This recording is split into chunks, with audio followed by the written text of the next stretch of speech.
السلام عليكم ورحمة الله وبركاته. ازيكم اصحابي واخواتي؟ يا رب تكونوا بصحة وسعادة بإذن الله. ان شاء الله بقى شايفين الاكل اللي يفتح النفس ده؟ دي بقى حاجة جميلة كده واختراع مني، بس ما تقلقوش والله العظيم كان اختراع جميل جدا.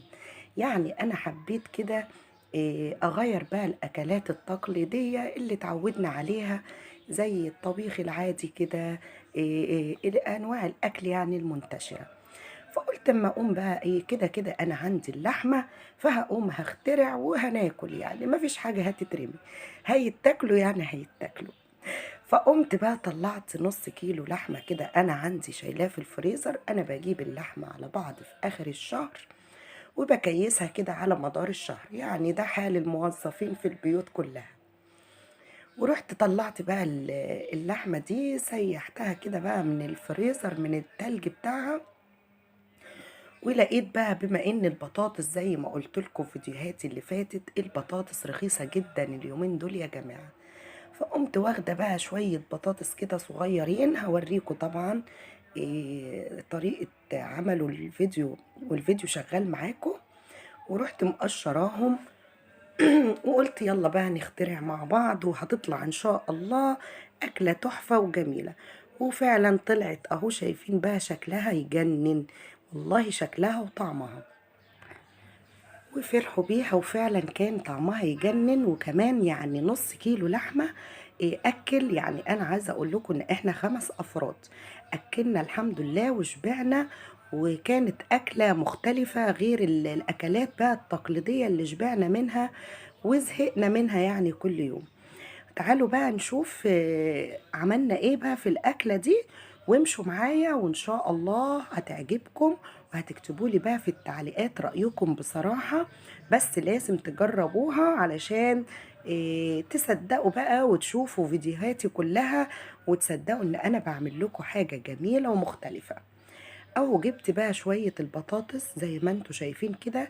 انا بجيب البطاطس الصغيرة دي، ولادي بيحبوها في الفطار، بسلقها لهم وبحمرها في الزيت وبتبقى عجباهم. وكمان لما بحب بقى اسلقها واهرسها كده في السمنة البلدي، ما اقولكوش بقى بتبقى خطيرة. ان شاء الله هعمل لكم، لان انا جايبة شوال كبير. وبصوا بقى يعني مش عارفة بقى اعمل فيه ايه، فهعمل كل طرق البطاطس كلها، هعملها واصورها لكم ان شاء الله، وعشان نستفيد بقى من البطاطس وهي رخيصة جدا. خلاص بقى هتجيبي بقى البطاطس الصغيره دي، انا عايزه اقول لك انها سعرها في السوق، يعني مش عاوزه اقول لكم رقمها، يعني روحوا انتوا بنفسكم هتشوفوا بقى البطاطس الصغيره دي بتبقى بكام. هي انا لقيتها في الشوال لما اشتريته على بعض، فلقيتها طبعا ايه مخلطين بطاطس كبيره وصغيره. اهو شايفين بقى صغرها. بصوا بقى ابني الشقي ده اللي دايما كده بيحشر نفسه في كل حاجه بعملها، اهي صغيرة خالص قشرتها. وجبت بقى نص كيلو اللحمة ده وبقطعه كده ايه قطع كده صغيرة، علشان انا لا هسلق ولا يعني هحط لها مية علشان تستوي. فلازم كنت هقطعها كده مكعبات علشان هي هتستوي كده من مجرد ما هتحمرها وتتشوح كده في النار، هيدخل لها السوا بتاعها وهتبقى جميلة. اهو بصوا انا باخدها كده وبقطعها مربعات، يعني القطعة قطعتها على 3. بصوا يعني الكمية ما شاء الله عليها، يعني الحمد لله الاكل فيه بركة. جبت بقى الطاسة زي ما انتوا شايفين على البوتاجاز اهو.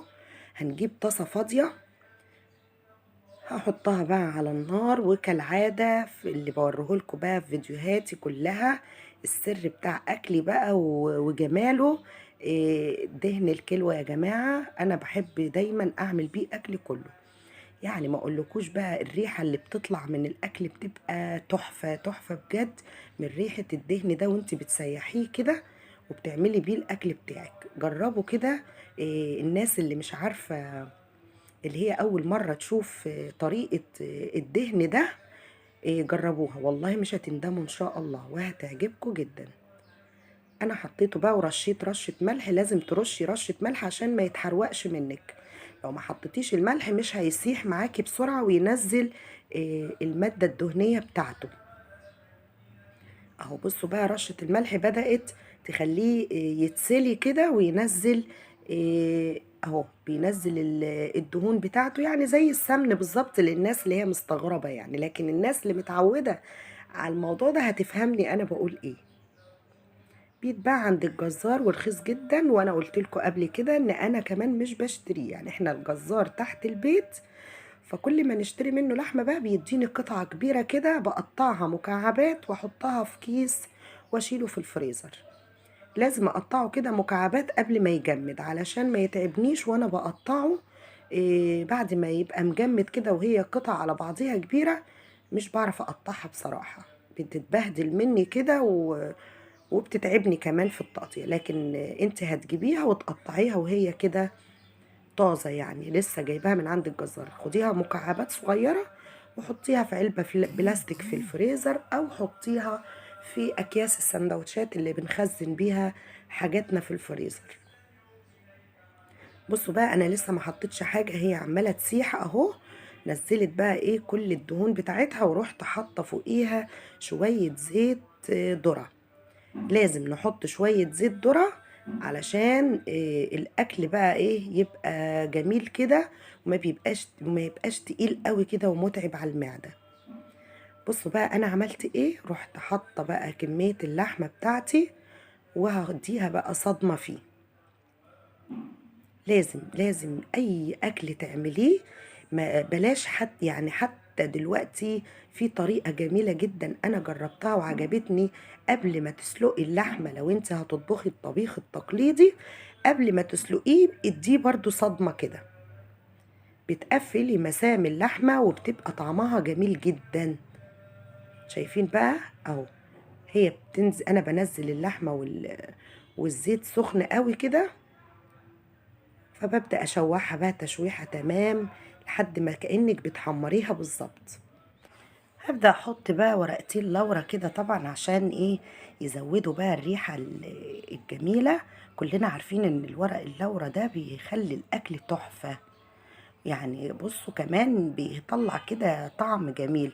بصوا بقى السحر ده يا جماعة والله العظيم، البلحة دي ما اقولكوش بقى بتغير طعم الاكل 24 درجة، ومتوفرة عند العطارين، اسمها بلحة جوزة الطيب.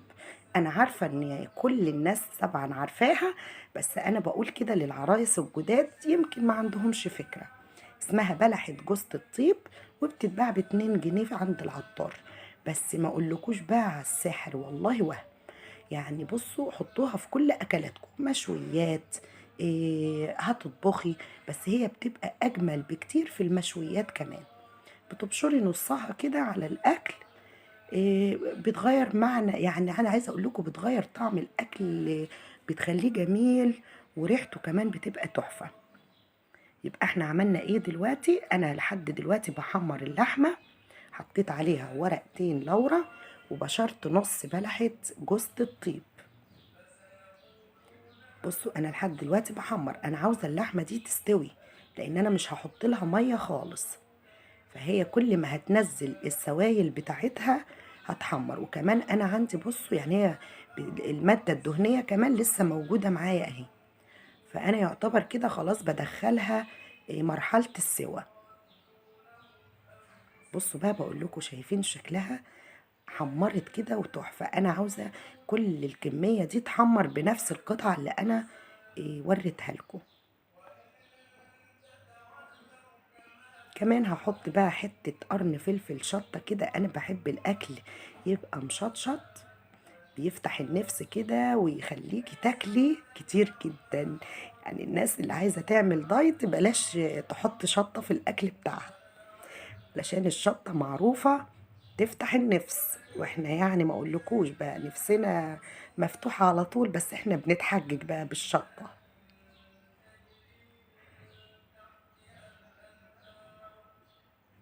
بصوا بقى اللون اهو، هو ده اللون اللي انا عاوزاه. شايفين شكلها؟ يعني كده كفاية كده تتاكل. انا كنت بحيشة ولادي بالعافية من الريحة اللي طالعة، عمالين يقولوا لي كفاية يا ماما هاتيهم كده احنا هناكلهم كده، كفاية مش عاوزينك تحطي حاجة تاني، هاتيها الصينية دي بقى. هعمل ايه؟ بصوا بقى شايفين، هاخدهم بقى كده في طبق على جنب، خلاص كده هي تقريبا كده استوت، يعني 3/4 السوا بتاعها. هطلع كل اللحمة اللي انا حمرتها في الطبق ده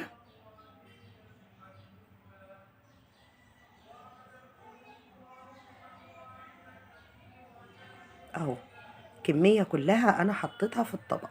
هعمل ايه بقى بعد كده؟ بنفس المادة الدهنية الموجودة، بصوا بقى، هنزل عليهم بالبطاطس. بس انا عاوزة اقول لكم ان انا وانا بقشر البطاطس دي ما صورتلكوش وانا بخرمها بالشوكة.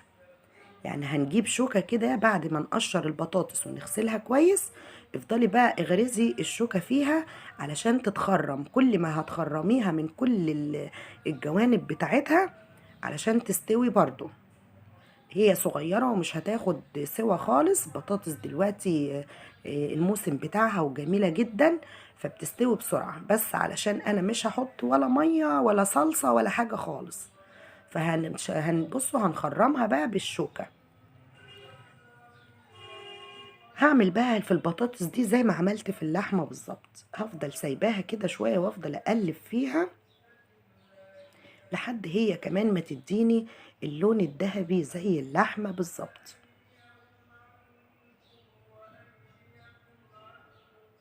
ما تنسوش بقى وانتوا بتشوفوا كده الفيديو بتاعي، ادوني حطوا لي بقى اللايك الجميل علشان تشجعوني اعمل لكم وصفات سهلة وجميلة ومختلفة. يعني انا ان شاء الله مش عاوزة اعمل اكلات تقليدية. انا عارفة ان كل البيوت شاطرة جدا في الاكلات والطبخ بتاعنا طبعا، بس انا هحاول بقى اجيب لكم حاجات مختلفة ونغير بقى الأكلات التقليدية اللي كلنا زهقنا منها. فهتبقى سريعة ووجبة سريعة التحضير، يعني مش هتأخري، وفي نفس الوقت يعني هتبقى حاجة جديدة نفرح بيها أولادنا وهيتبسطوا كمان من طعمها. شايفين بقى الحلة اللي ظاهر منها حتة كده جنب الطاسة دي؟ أنا حاطة فيها الرز. هعمل بقى شوية رز حلوين كده. طبعا انا ما عنديش شوربه علشان انا خلاص اخدت اللحمه وشوحتها، فهعمل بقى طبق رز تحفه بالمرقه، هيبقى جميل. هوريهولكوا بقى اخر الفيديو. ونعمل بقى طبقين سلطه ويبقى عملنا وجبه جميله جدا. بصوا بقى، خلاص كده هنزل بقى اللحمه، وهي كمان كانت منزله شويه ميه، هنزلهم كمان عليهم اهو. شايفين الجمال؟ يعني ما اقولكوش بقى، والله الريحة كانت خربة الدنيا. الله يكون بعون الجيران. خلاص كده هوطي عليهم النار خالص واغطيهم بقى بغطا، علشان انا عاوزة البخار اللي طالع ده يخلي لي بقى اللحمة والبطاطس يكملوا السوا بتاعهم.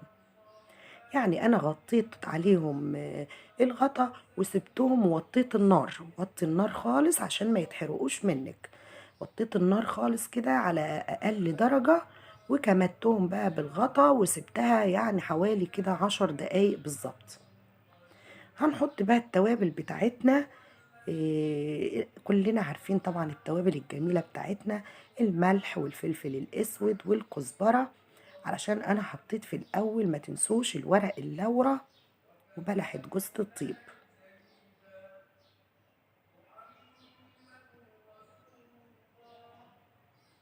يعني انا عاوزة اقول لكم ان انا سرعت الفيديو ده علشان إيه ما اخرش عليكم. اهو شايفين ده الفلفل الاسود والملح، شوية شطة كده حمر قليلين،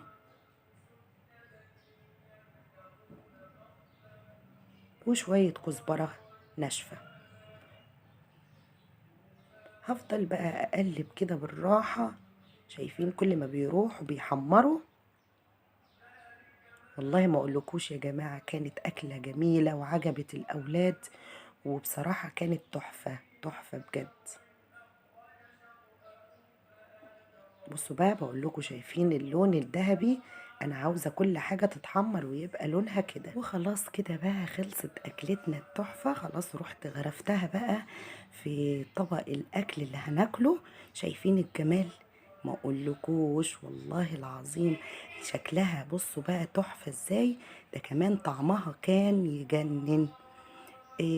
وشوية الرز بقى اللي قلتلكم عليهم اهم، شوية رز بقى حلوين انا عملتهم حباية وحباية، وبمرقة كمان يعني بمكعب مرقة عملنا بيهم طبقين الرز التحفة دول. وعملت شوية سلطة كمان جنبهم، وكانت أجمل غدواية عملتها، وفرحوا بيها جدا كلهم وعجبتهم. يلا اجري بقى ما تكسليش، قومي اعملي الأكلة الجميلة دي وفرحي بيها ولادك، وحطي لي بقى اللايك الجميل بتاعك.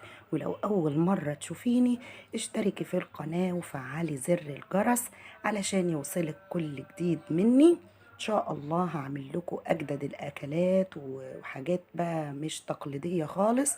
واسيبكم بقى في رعاية الله وحفظه، والسلام عليكم ورحمة الله وبركاته.